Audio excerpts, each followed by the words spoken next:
Thanks for joining us for the Hospitality Hangout, a hospitality-focused podcast where the founders of Branded Strategic share their insights and bring technology and innovation leaders that are making things happen in the industry we love. My name is Jimmy Frischling, otherwise known as the Finance Guy. I'd like to introduce my partner, Mr. Michael Schatzberg, also known as the Restaurant Guy. Hey, thanks for that introduction, Jimmy. And to all those listening, feel free to call me Shatsy. Together, we are the personalities behind Branded Strategic Hospitality. We work at the intersection of hospitality, technology, innovation, and capital. And Jimmy, we have a crazy good show today. But before we jump into it, it's a crazy good show. But before we jump into it, Jimmy, Branded has the privilege, Jimmy. Privilege, I tell you. Privilege of working with, honestly, probably one of the most well-known publications in the hospitality restaurant space, Nation's Restaurant News. I think you've seen it, you've heard it, you've read it, Jimmy. It is a fantastic piece of literature, if I dare say, Jimmy. Literature. Well done, Chad. Look at me. Using big words, huh? Literature. Well, Jimmy, Nation's Restaurant News has partnered with Branded, or we've partnered with them, I should say. And our Boom website, boom.store, you know what Boom is, Jimmy. It's the marketplace connecting buyers and sellers of everything hospitality, everything restaurant. So we have connected with them. They are doing a survey, Jimmy, okay? A restaurant technology survey. Nation's Restaurant News and Boom are doing a survey, Jimmy, okay? And what we're doing, we have 2 weeks. Are we doing a survey? We're doing a survey, okay? And we want to find out what operators' goals are in 2023 with regards to technology. So we'll be sending out a survey digitally. There'll be a link on our podcast when we release it Tuesday, or whenever we release it, whatever it is. But there'll be a link on our website. There'll be a link on LinkedIn. We're going to be sending emails out. We will be sending out a campaign to over 400 billion operators across the globe to answer the survey. Jimmy, I did the survey yesterday. It's 4 minutes. It took me 4 minutes, and I'm slow. You know I'm slow, and I have ADD, so I was distracted many times. It was a 4-minute survey. If you take the time to complete this will give us a full understanding of what everyone who's in hospitality's goals are with respect to technology and their tech stack for 2023. So, Jimmy, without further ado, I'm going to let you kick it off, but all I want to say is boom. Boom. I got to tell you, Shatsy, I love it. I love that you took the survey. You're drinking your own Kool-Aid there, and I look forward to hearing the results. And I think our guest is going to love the survey, and I think he should get every one of his 10 trillion customers to do the survey. I love that we're playing with big numbers. We got 400 billion restaurant operators going to subscribe. That's not a lie, Jimmy. That's a fact. And I think you just gave Bo some trillion something or other. This is good. Big numbers. Listen, nice. I don't want to get into the finance, but I got Bo's quarterly numbers. That's our valuation. That's our valuation. Right. Trillions. Customers are trillion. I knew it was something. It's 4 trillion with the valuation. It's a good thing you're the restaurant guy, and I'll remain Branded's finance guy. The finance guy. All right, kick us off, Jimbo. Kick us off. We're very excited today for this episode. We have a special guest. He's our friend. He's our partner, Mr. Bo Davis, the co-founder and CEO of MarginEdge. And a restaurant guy, Jimmy. Restaurant guy. We love the restaurant guys. Yes, sir. Still a restaurant owner. A notable disproportion of our CEOs of companies we like to back are restaurant people because the fact is it's the best training. Listen, before we get started, we're really excited to have you, Bo. We're going to let you jump in. I want to just kick into a little bit of our newest segment, our Trivia Tuesday. Okay, being that our podcasts are released on Tuesdays, although my partner Mr. Schatzberg, you forget that a moment ago, we created Trivia Tuesdays, not to be confused with Taco Tuesdays. Each and every week we have a fun trivia question about our guests. But here's the catch. You got to wait till the end. You got to tune into the end of the episode to find out the answer. This week's Trivia Tuesday, we're going to play the game 2 Truths and a Lie. Love that name, 2 Truths and a Lie. Shatsy, if you don't know how it works, I'm going to list 3 facts about our friend Bo. 2 are true, 2 are true, 1 is false. Here we go. Bo started a business in Eastern Europe to import potato seeds. When do I guess? Do I guess now? Fact 2. No, wait till the end. Fact 2. Bo is a high school dropout. Fact 3. Good looking. It's impossible. Well, he may have got one of those just good enough degrees, the GED, just good enough. Anyway, fact 3. Bo got the idea for his conveyor belt sushi restaurant while living in Tokyo. 3 good facts. Why that I know it's false, because I know I personally gave him the idea, Jimmy. Imports and containers, high school dropout, conveyor belt idea generated in Tokyo. That's a mouthful. Stick around for Trivia Tuesday. Shatsy, what do you think? What do you think, man? What do you think about all this stuff? I got to tell you, I am super excited. I know, but I mean, we'll wait until the end to find out. But I know that I gave him the idea for the sushi thing. All right, well, we'll find out later. Bo, listen, we're going to let you take the lead. Please give us a little introduction or a little background about yourself and truly your company that is just making just great things happen for operators, for our industry, MarginEdge. Thank you. Well, thanks. And first of all, thanks for having me. Longtime listener. Love the show. I appreciate the invitation to be here. Very excited. Thank you. So just the short background and it's going to drop hints, I guess, for the 2 truths and a lie. But so I came out of college and went into software originally. So I had a philosophy major with a not so great GPA and couldn't get a job. And so because I couldn't get a job, I started my own company, right? And started an ed tech company called Prometheus. Grew it over about 5 years, sold that in 2002 to a company called Blackboard, and then took a few years off, moved abroad, lived in some other places, ended up in London, did graduate school in London, and then came back to the US and got into the restaurant business from London. In 2005, opened my first restaurant. And over the next 10 years, I opened a dozen restaurants all over the country, Boston, California, Texas, Florida. So got lots of hands-on experience. I'm not a restaurant owner that, put a little bit of money in and called myself an owner. I was an owner-operator of a dozen places all over. And then did that for 10 years. So that's 05 to 15. In 15, I still had 2 restaurants and converted to MarginEdge, started MarginEdge. And I've been doing that for the last 7 years. 1 restaurant died in COVID, sadly, rest in peace. 1 survived. So I'm still a restaurant owner of 1 place here in Northern Virginia where I'm based. And primarily focused on MarginEdge. That is awesome, and thanks for that introduction. Bo, you know what? We're going to take a deeper dive into MarginEdge, but first, let's take a deeper dive into Bo Davis. Who is scary, Bo scary. Davis? What makes Bo Davis tick? You said that you started out, you had an education technology company you sold for over $1 billion. I think you said something. I don't remember. A company called Blackboard. So you had a tremendous amount of cash in hand, and you're saying, what do I do with $1 billion right now? And you spent some time with the Peace Corps. You went and traveled abroad, and you're with the Peace Corps, $1 billion in your pocket. You travel the world in the Peace Corps. Tell us how you go from a billionaire in the Peace Corps into the hospitality business and opening all these restaurants. Tell us, how'd you do? Oh, this is Shatsy's poor imitation of Fraser Crane's. He's listening. He's listening. Okay, so slightly off the $1 billion estimate, but that general direction. But not much. That general direction, let's call it that. Peace Corps, a couple of years with my wife. Still wasn't sure. We're going to get a call from the IRS, by the way. Wait a minute, $1 billion. Luckily, I was in Eastern Europe, so it was fine. Yes. They weren't busting me. I moved to London and actually went to graduate school. And so while I was in graduate school, this is going to sound like a bad joke, guys, but while I was in graduate school, I was a tech entrepreneur, never worked in a restaurant in my life. I made friends with a lawyer and a banker, an M&A attorney and a Goldman Sachs banker. It's music to Jimmy's ears. And the 3 of us are hanging out in London, doing our masters in finance and trying to figure out what we want to do to start a company. And we keep eating. Well, shit, I'm going to give away one of my 2 truths and a lie, but we keep eating in a conveyor belt sushi place.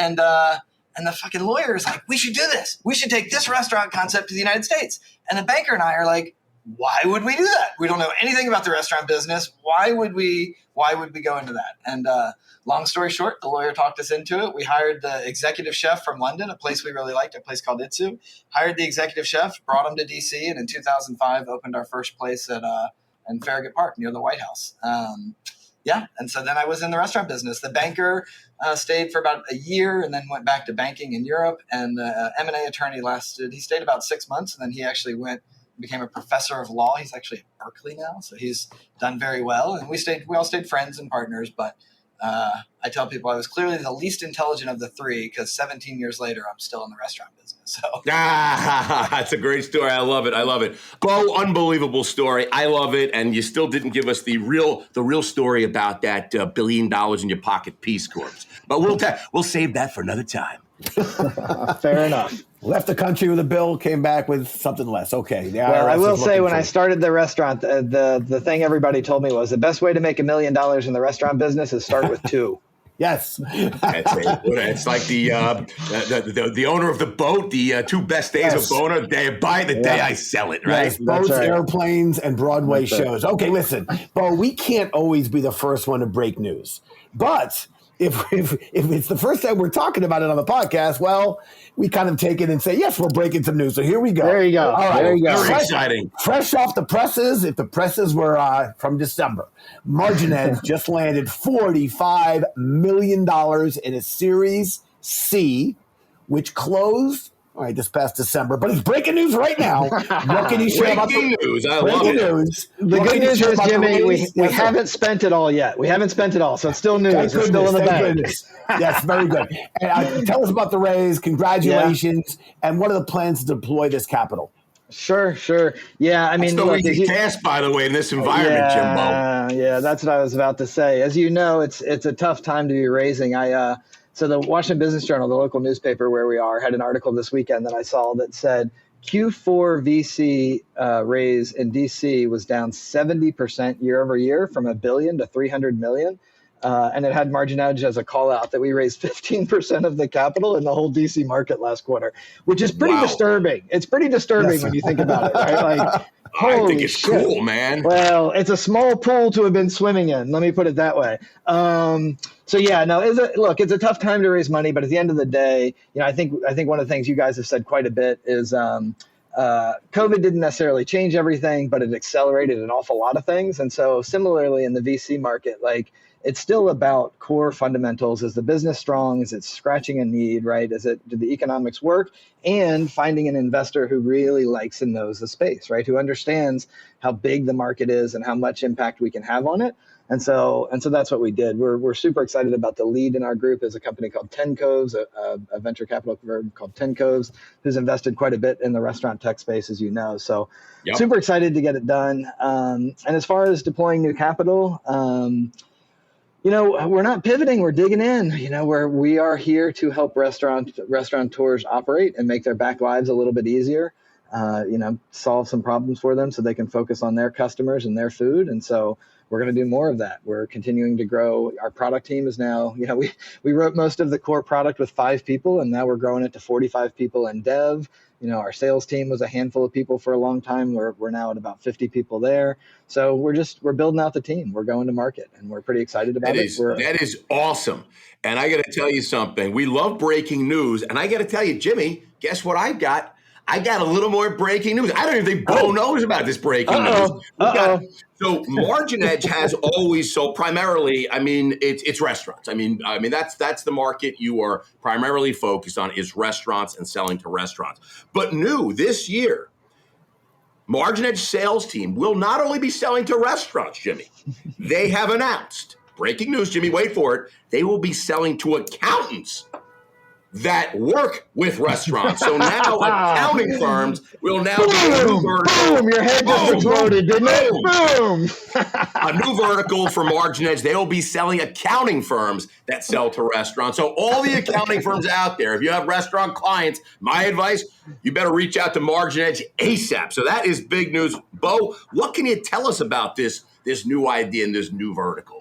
Yeah, it's one of those things where we were doing it before, not really realizing we were doing it because it wasn't intentional, but bookkeepers and accounting firms working with restaurants found the software super helpful because it basically takes out part of the headache of just capturing the invoices, getting them into accounting, tying in the point of sale, getting that into the accounting system so they can focus on the higher value things that they do, the cash flow management and the strategic stuff. And so we found that some of our biggest clients were actually firms like Kitchen Sink and CFO OneSource and folks that would bring 100, 200 restaurants to us. And so we got the brilliant idea, since our biggest clients were accounting firms, that maybe we should try to find some more of them. So yes, we now are going out and talking to those firms and basically putting together a package where it's really specialized services and support because they do have they do have a set of needs that go beyond just the day-to-day restaurants, the 1 to 5 unit groups we normally work with. But we're super excited. I'll give you an actual piece of news that we haven't dropped yet. You want a piece of news? Yes, of breaking news. More breaking news. You ready? Clear. What Bo's saying is the stuff we just shared wasn't breaking. He's going to give us some news. All right. He's going to give it to us. Breaking on top of breaking. How about that? It's like waves of breaking news, guys. So edge of your seat. So we'll be announcing shortly we're launching Canada. So we did a French version of the software so we can support Quebec, French support of invoices, all of that stuff. And we're doing a full sort of national push into our friends to the north. So that's And how do you say MarginEdge in French, Bo? Oh, shit. I don't know. There you go. MarginEdge. I was waiting for something there. Okay. MarginEdge. MarginEdge. I'm pretty sure we're going to offend anyone and everyone in Quebec if we try this. So let's maybe. Bo, I promise you do not want to hear Schatzy's French accent because it'll sound like every other accent with just some butchered London, British, Australian. Yes, there's that's Schatzy's French accent. Let's see if you guys can close down the entire market before we get there. Let's see if you can do that for me.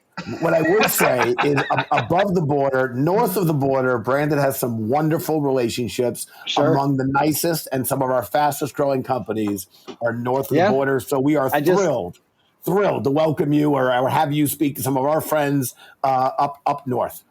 I just listened to your Brizzo podcast. I'm a big fan of those guys. That's what I was thinking about. All right, Brizzo, get ready. MarginEdge is coming to town. They could use a chaperone. So we look forward to it. Listen, a big part of Brandon's thesis, and this has been since day one, is that we like to work with companies and support and boast about companies that are operator-centric. And what we mean by operator-centric is they really need to truly be solving the most pressing issues, challenges, capturing opportunities, addressing problems that are facing restaurants and operators. Not the stuff that's peripheral, not the stuff that's nice to have, the stuff you need to get done.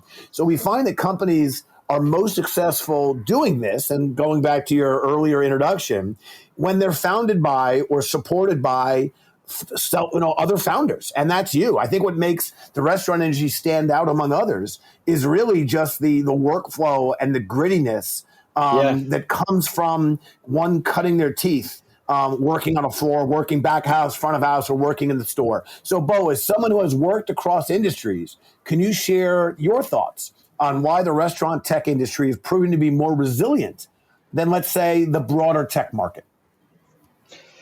Yeah, I think there's a couple answers. I think one is the emotional answer, which is like, your point about grittiness specifically. Restaurateurs, in my experience, are people who have worked very, very hard to get where they are, right? They're small business owners that have fucking put everything they can into it to get to where they are. And so in order to get that far, you have it all on the line and you don't take no for an answer. And so when you look at COVID and everything that's happened over the last 2 years, they simply don't give up. And so, the grittiness is certainly there. I think from a technical answer, a VC answer, it's a little bit different. I think from the VC point of view, the industry is late to adopt technology, but it's a giant industry. And so there's still a tremendous amount of upside in technology adoption in this area, in this vertical. And so I think the VC market is still interested in it. Obviously there's been a contraction, but there's still activity. Yeah. I love it. Listen, let's talk a little bit about obsessions. Jimmy's got obsessions. Schatzy's got obsessions. Bo's got obsessions. Keep it classy. I'm obsessed. Keep it classy. I am obsessed with Seinfeld. Everybody knows that Schatz would probably have nothing to say if Seinfeld was never created. I would have nothing to say because most of my conversation is just repeating lines from Seinfeld. Jimmy's obsessed with baseball references. I don't really know if he was a great baseball player, but he certainly loves playing inside baseball. I know that. Bo, we hear that you're obsessed with data. So when it comes to restaurant data, MarginEdge is the source. I mean, you are pulling in a tremendous amount of data. Can you narrow in on maybe one or two incredible data points that all operators should be paying attention to from your perspective over at MarginEdge? Yeah, it is funny. It is a ton of data. So we're collecting right now $8 billion a year in sales data from point of sale. Wait a minute. Did he say trillion or billion, Jimmy? Y'all are killing me. I'm trying to use a real number. Actually, Yes. billions. Let him use a number. You've taken all the energy out of a billion. No, but seriously, 8 billion in sales data, 3 billion in purchasing data from 4,000 restaurants. So yeah, it's a lot of information. But the funny thing is, like, people talk about, egg prices have skyrocketed and what does that do to the business, that kind of thing, those specific data points. But the reality is, restaurants need their data. The macroeconomic stuff isn't what really matters. What matters is what's happening that's affecting my restaurant. If you're a breakfast place, yeah, that egg number really matters. But if you're a dinner place, the steak price is going down is a completely different thing, right? So MarginEdge is all about localizing the data for you. It's what are you purchasing? What did you purchase day by day, and getting that data to be real time. Just a quick story. So when we started when we started Wasabi, I mentioned it was a banker, a lawyer, and myself. And we all, masters in finances out at London Business School, a fancy school we all went to. And we started this restaurant and we thought we were so smart, and how hard could it be? And within days, we realized, like, this business where you have revenue that's changing daily, you got food costs changing daily, you got labor costs changing daily, you got a 10% margin you're trying to hit, you're looking in the rearview mirror at financial reports that are 4 weeks old or 2 weeks old. It's crazy, right? It's so much harder than people realize. And so for me, I am obsessive about the data, but it's not the macroeconomic, what do you find in a $7 billion trend? It's my sushi restaurant in Tyson's Corner last year. Sales were up 30%, but the profits were up 0% because the labor and food costs were so hard. We had to ride the heck out of it all year long just to keep cash flows the same. And you as an operator know that's what we're all dealing with. We're watching every penny right now because the inflation is hitting us hard. And so it's that localized data that really, really matters. And that's what I obsess about. I dug all that. I dug all that, particularly Schatz. Bo and I say data. You continue to say data. I don't know where you get the data from. Is it like potato patata? I think it's a Yankee thing. It's a Yankee thing? I say data. Okay. The other thing I love is, as Bo was talking about the importance of localized and your data, I was thinking about that story about two hikers who come upon a bear in the woods, and one guy's like, one guy bends down and puts on his running shoes, and the other guy goes, "You can't outrun the bear." And he goes, "I don't have to outrun the bear. It's got to outrun you." It's about your data. It's about your store. It's about you. It's very local, very specific. Okay, listen. Jimmy, that joke never gets old. Never gets old. I love it. All right, listen. You heard that before, Jimmy? So anyone who knows me, or anyone who truly reads the branded weekend update, and I apologize for the length. Sorry, not sorry. You know that I have a lot of isms, and I love my isms. And the same jokes. It takes a village is one of my favorite isms and taglines. Not let perfection be the enemy of good enough is a favorite tagline. Bo, correct me if I'm wrong, but I understand that one of your infamous isms is we win together. So besides absolutely going to plagiarize and borrow that, maybe with attribution and maybe not, can you talk us through the meaning behind we win together? Yeah, I will. Thank you.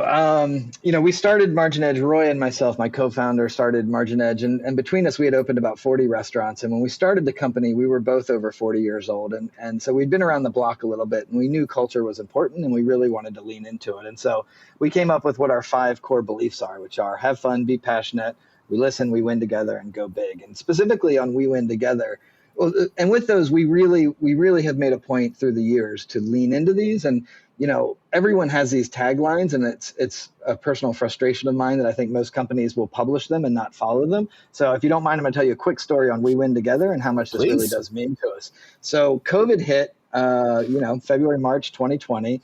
The hit the fan. We watched, we're getting daily sales reports from our restaurants. We watched our clients. At that time, we had about $1.6 billion in sales in our clients. We watched it drop to $300 million overnight, right? We all know the story. Everything collapsed. Our competitors, I won't name any names, laid off 50, 60, 70% of their staff, companies that had raised tons of money. My board looks at me and says, all right, we need a list. And so I sit down with our team, our executive team, and we draw up a list of the people that we're going to have to furlough. And it's hard, and we spend the time. And, right at the end of it, we're like, you know what? We're just not going to do this. We're just not going to do it. We win together. We're just not going to do it. So here's what we're going to do instead. We're going to do the unconventional playbook. We're going to go back to the company, and we're going to tell every single employee we're cutting everyone's pay. Software developers, support, everyone's taking a pay cut. We're all going to take it on the chin, And then we're going to tell them, we don't know how long this is going to last. We're sorry.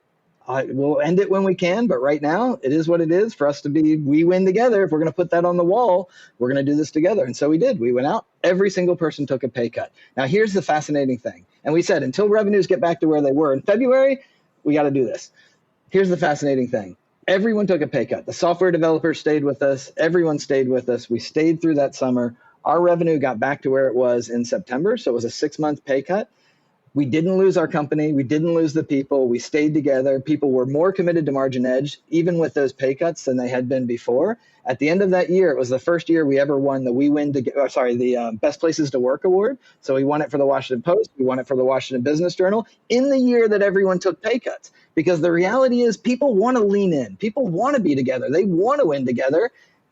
It's up to us as leaders to really make those hard decisions to make that happen. So, we're big believers in it. We talk about it a lot, but I thought that was a really good example of us living up to the value, not just printing it on LinkedIn.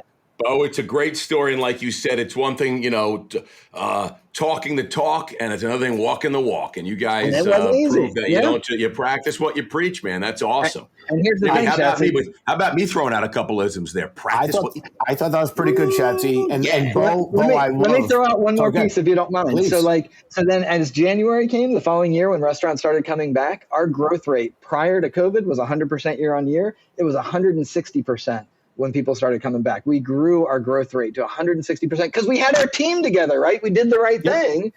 And so we were in a good position. Sorry. Because, man, we win together at MarginEdge, baby. I'm so glad you shared that story. I have heard, and look, that is, those stories are few and far between, regrettably. I had heard a similar story from a crisis earlier, back at the Great Recession of 2008, and how one of our friends in the market ultimately came up with a very similar decision, and the company's success, he attributes it to that sharing in the burden, sharing the pain, but keeping the team and what he said, the family together. So while it's a rare thing, I will tell you, I now know I know 2 companies that have executed that together story and in it together, win together, and have come out strong. And clearly every indication is the trajectory you're on. Yes, it's all about execution still, but every indication is you're one of the strongest companies in the emerging space. And again, going back to that printing of that round, a Series C in this environment is a testament to what you guys are doing, and congrats on that. All right, listen, we started this podcast because Schatz and I love talking to people. Clearly, I do, but we also realized along the way that sometimes our guests had questions for us. So let's kick off talking back. We offer our guests the chance to ask us a question or two, and as we like to say, Bo, nothing is off the table, and the microphone is yours. Nice. All right, so I went back and I listened to every single podcast you've ever done, and I wrote down every question to make sure I didn't ask a question twice, because I'd hate to ask a question. That's a guess, Jimmy. That's a guess. Your listeners had already listened to. So I don't know if this is so I don't know if it's interesting, but hopefully it's new. No, seriously, you guys go to every conference on earth, every one of them. I think the conferences in China, everywhere, you're on it. So we are looking at our own marketing plans. Look at that! Holy moly!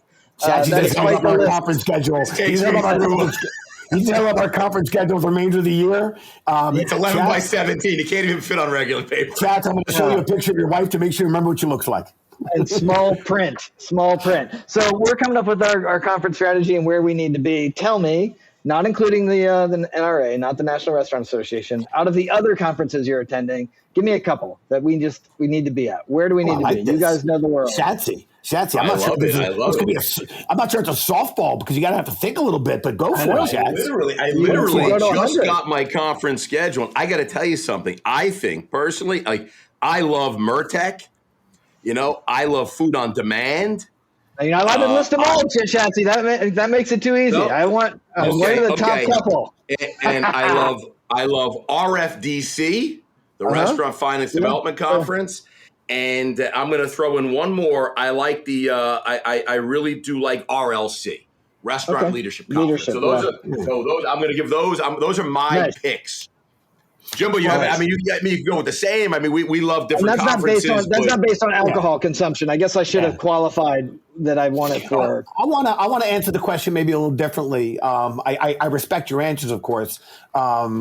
but I want to answer them a little differently. First of all, Bo, we think the conference circuit is a critical piece of our marketing, our brand building, our own customer and client acquisition. It's one of the few times the industry come together, as so much is now done over Zoom and video calls. Yeah, and for sure. So we do love that it's moments where people do come together, and a lot of great content gets produced, but a lot of great networking relationships get formed. When we map out our schedule for the conferences, I think about some of the larger shows, some of the smaller shows, and everything in between. And the one thing I would say is, going back to one of my isms or sayings, the 5 Ps: proper preparation prevents poor performance. When you're going to sign up for a conference, you can't just wing it and show up and hope good things happen. You That's work fair. hard to get ahead of it and make sure your community, you know who's there, you find out who's attending, who's sponsoring, and do as much prep work, and then let the whoever you meet at the show spontaneously, let that be the icing on the cake, but not the cake. But I love the shows that are so big. I was like a CES, no disrespect, so big, I find it to be almost impersonal, to the point where it's hard to navigate for me, because I really want to dig into the relationships and whatnot. So sure. I love the FS Tech. I find that to be a good size. Winsight does a tremendous job, and Brandon does a big sponsorship. Shatsy said RFDC, whereas FS Tech is a lot of tech. RFDC is a lot of bankers, lawyers, and get ready, Bo, accountants. The big accountants. My favorite. RFDC. There you go. RFDC, very well run and a great show. And then I like some of the smaller ones, some of the executive conferences, because again, the RLC, for example, it brings in a smaller group, still over 1,000 people, but it brings in the types of people that are C-suite and would love to speak with you. So thrilled to work with you on helping to script some of these events. But I think it's a very good place for MarginEdge to go, as I believe you'll be well received, both from operators as well as some of the professional service firms that need to know about what MarginEdge is doing. Yeah, no, Jimmy, it's a great point. And I would just say there are a lot of shows and conferences. And I think a lot of people, we talked about it at dinner last night, I think some people get overwhelmed. There's just too many. But you have to be selective, and you have to do your homework. If you just, whether you're attending as just walking the show or conference, or you're actually having a booth or a setup, I think if you don't make sure that you do a lot of work before, making appointments, knowing who's there, making dinner plans, lunch plans, coffee plans, making appointments, then you're just going to spin your wheels. And if you're just going to stand there and hope people come to you, you're going to be very upset. It's too expensive. Yeah, it's too expensive for that. Yeah, for sure. So I already got a couple emails from people just saying, hey, are you attending? Are you attending? And people start really doing their homework. So anyway, happy to share our list of what we're doing and where we're going, but it does take a lot of work. It's not just go and hope. Anyway, listen, a great question. And I got to tell you, we're going to jump into food service feud. This is really a terrific segment. Every single week in LinkedIn, we go with a poll and we ask a fun question to over 300 million different LinkedIn people. And we get great responses. It's just a fun question. This week we asked, and I'm going to ask Bo and Jimmy, are you ready to play the food service feud? I'm ready. Get your buzzers ready. Okay. And here we go. And I'm going to say the same question that we asked over 300 million people out there. And the question is, what is your favorite restaurant chain's specialty sauce? Ding, ding. Go, Jimmy. Arby's horsey sauce. Arby's is number 4. Bo, you can steal. I'm going for Chick-fil-A. Chick-fil-A, number 1 answer on the board. Bo is a big, big winner. And number 2 is In-N-Out spread. And, of course, don't forget Wendy's. Awesome sauce. How can we forget that? But anyway, Bo, you are the winner. And, Jimmy, what do we have for our winner today? Can you want to announce the winners, what the winner gets?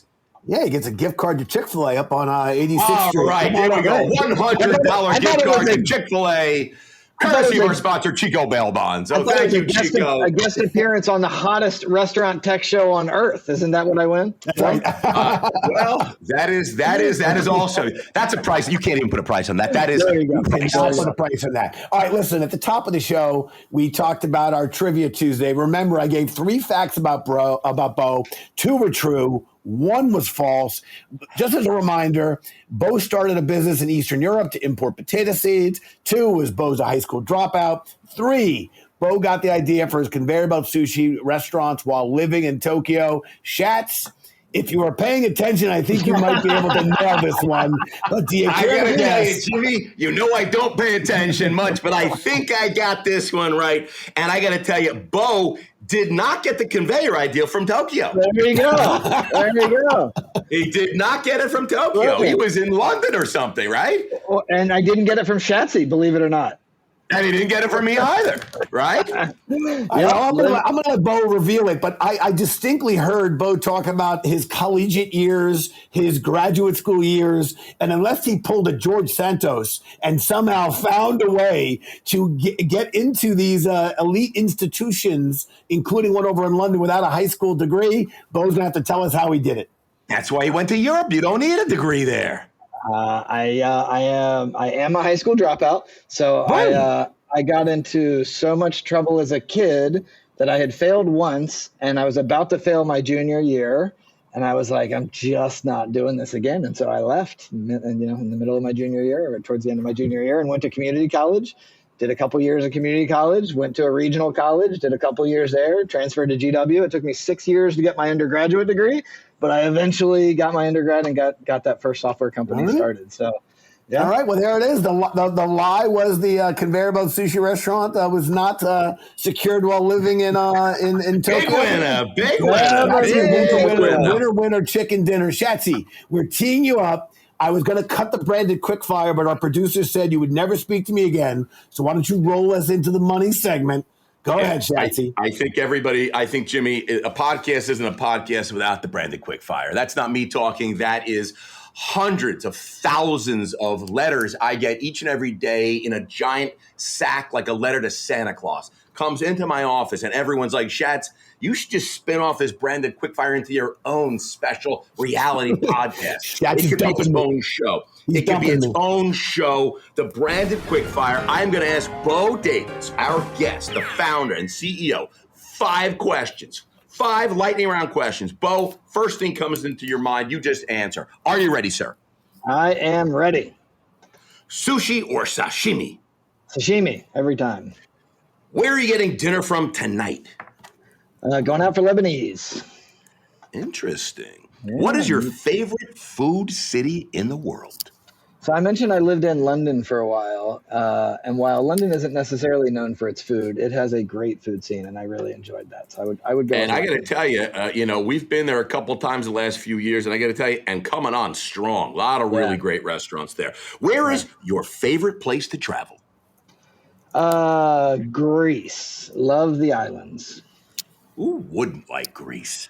Yeah, we did a sailboat through the islands this summer. That's about as good as life gets. That sounds unbelievable. Here it is, the 5th question, the most important question of the branded quickfire. It's a tricky one. It's tricky, a little tricky. If you were to challenge Jimmy Rai to a snow tube race, who would you have better odds of beating and why?